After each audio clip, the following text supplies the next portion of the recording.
All right, let's just jump right in. Generative AI, it's everywhere, right?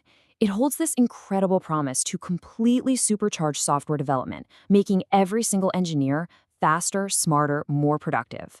But this brings up a huge question for any engineering leader out there. How do we actually measure that? How do we know if these shiny new tools are creating real value or if they're just creating more noise? So let's start with what seems like a really simple question. Does generative AI make developers faster? The answer seems obvious, doesn't it? Of course it does. More code, less time. Easy. But what if the data told a completely different and, frankly, a much more interesting story? Get a load of this number. A recent study took a look at experienced developers and found that using AI coding assistants actually increased their task completion time by 19%. Yeah, you heard me right. It made them slower. That is not a typo. It's a paradox, and it gets right to the heart of this huge misunderstanding we have about what engineering productivity even is. And this is what we're calling the AI productivity paradox.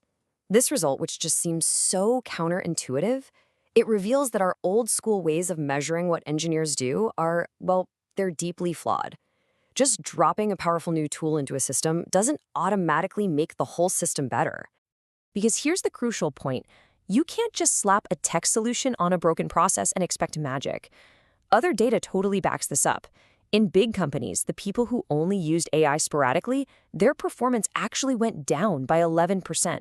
But the top adopters, the ones who really integrated it into their workflow, they saw a massive 61% increase. See, the tool isn't the magic bullet, it's all about how you use it inside the bigger system. So, if it's not about raw coding speed, where are the real problems hiding? Where does all that potential, all that productivity just go to die? Let's pull back the curtain and look at the real things that are slowing software delivery to a crawl. This quote just says it all, doesn't it? Seriously, what is the point of writing code in 5 minutes if it's just going to sit in a queue for 5 days? Trying to optimize the coding part is like strapping a jet engine to a car that's completely stuck in bumper-to-bumper traffic. You've got all this incredible power, but you're not going anywhere any faster. And this right here, this is the traffic jam. The real bottlenecks have nothing to do with typing speed. They are these big, systemic issues. Things like teams building features nobody even asked for because the direction was fuzzy. Developers trying to juggle way too many tasks at once. Those pull requests that just languished for days waiting for review. Painful, manual, scary release processes. And maybe worst of all, a complete disconnect from whether customers are actually using the thing you just built. So to fix this, we need a fundamental shift in how we think. A total mental model change. We have to stop measuring activity and start measuring impact. This is the absolute core idea we're talking about today, moving from outputs to outcomes. Let's just break this down. Over on the left, you've got outputs. This is all the busyness work. Lines of code, features shipped, PRs merged. They're super easy to count, but they tell you absolutely nothing about whether you created any real value. Then on the right, you have outcomes. This is the real impact.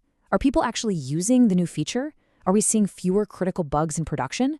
Are our new engineers getting up to speed faster? You see, one side measures motion, the other measures progress. Okay, so how do we actually put this into practice? Let's open up a new toolkit. If the old metrics are broken, what should we be using instead? Well, thankfully, there are some fantastic modern frameworks to guide us, and they lead to 3 really powerful metrics you can start using, like today. Now, really briefly, it's good to know that the industry already has a solid foundation for this kind of thinking. These aren't just random acronyms. They represent years and years of research into what makes high-performing teams tick. You've got DORA metrics, which focus on the efficiency of your delivery pipeline, the SPACE framework, which takes a more holistic look at the whole developer experience, and flow metrics, which track value all the way from the customer's perspective. So our approach is built on these proven ideas. So here it is. Here is a powerful trio to focus on. Forget lines of code. Instead, you're going to measure cycle time, time to value, and developer satisfaction. Trust me, together, these 3 give you a true, high-resolution picture of your team's health and its effectiveness. First up, cycle time. This is simply the time on the clock from when an engineer starts working on a task to when it's actually live in production. It's not about how fast they can type. It's about how fast an idea can move through your entire system. A shorter cycle time means you've got less friction and you're getting feedback way faster.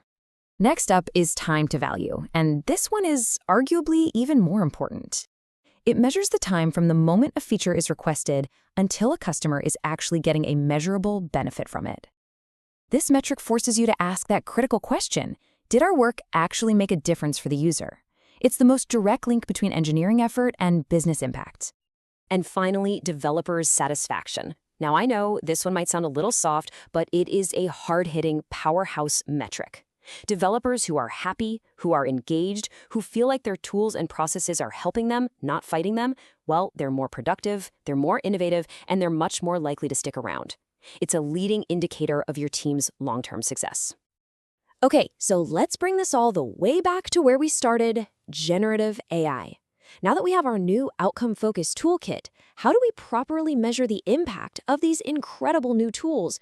Well, instead of just counting AI-generated lines of code, we get a lot smarter. First, you ask, are more commits actually leading to a shorter cycle time, or are they just creating more review work and more traffic? Next, you monitor code persistence, how much of that AI-generated code actually survives review and makes it to production. You've also got to establish clear baselines before you roll out a new tool. Then, you actually talk to your developers with qualitative surveys. And finally, you can measure the impact on very specific tasks, like fixing a notoriously difficult bug. When you boil it all down, it really comes back to this one single fundamental challenge. You have to learn to see the difference between the flurry of activity and the creation of real, tangible impact. So let's end on this critical reminder because it's so important. The goal is not to make developers type code faster. The goal is to remove the systemic friction, the slow reviews, the unclear goals, the painful releases, all the stuff that prevents great code from becoming a great product. And that leads to my final question for you. I want you to take a hard look at your own team. Are you measuring the speed of the typist, or are you measuring the speed of value delivery?